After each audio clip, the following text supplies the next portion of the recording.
ये आप देख सकते हैं कि ये मेरे पास क्लिन है और ये जो आपको वाइट वाला ये पार्ट जो नज़र आ रहा है ये क्लिन का आउटलेट है। जो क्लिन का जो है हॉट क्लिन का जो कि रेड हॉट होता है वो आउट होने के बाद जो है वो यहाँ से ड्रॉप होता है। और ये मेरे पास आपको ब्लोअर्स नज़र आ रहे हैं, ये इतने सारे ब्लोअर लगे हुए उस क्लिंकर को कूल डाउन करने के लिए ये ब्लोअर यूज़ हो रहा है।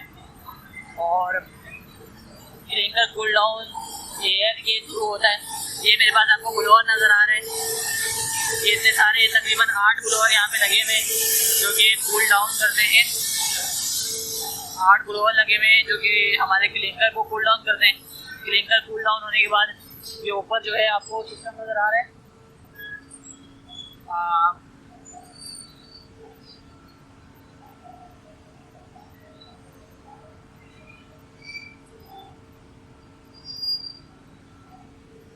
ये जो आपको सिस्टम नज़र आ रहा है ये ब्लोअर है और यहाँ से कूल डाउन होने के बाद ये आप देख सकते हैं कि ये कूलिंग एरिया है।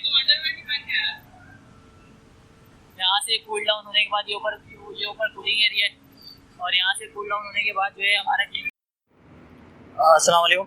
ये जो आप देख रहे हैं ये क्लिन की बात का एरिया है और यही कूलिंग एरिया है। जो हमारा क्लिंकर कूल होता है वो इसी एरिया में होता है। ये आप देख सकते हैं कि ये कूलिंग एरिया है और ये पूरा कूलर लगा हुआ है और जो हमारा क्लिन है और जो हमारा क्लिंकर है वो इसके अंदर कूल होता है। हमारा क्लिंकर जो है वो कूल डाउन होने के बाद ये नीचे कन्वेयर पे आता है। ये एक बकेट कन्वेयर है, ये आपको कन्वेयर नज़र आ रहा होगा, ये मूविंग कन्वेयर आपको, ये मेरे पास बकेट कन्वेयर है जहाँ से क्लिंकर जो है वो स्टोरेज में होता है। यहाँ से क्लिंकर जो है वो स्टोरेज में मूव होता है और पूरा एक पीछे स्टोरेज टैंक है जो कि तकरीबन 25,000 टन का स्टोरेज है हमारे पास, जहाँ पर ये क्लिंकर जो है वो स्टोर होता है। उसके अलावा स्टोर होने से पहले यहाँ पर एक बैक फिल्टर भी लगा हुआ है जो कि वहाँ की सारी डस्ट को कलेक्ट करता है।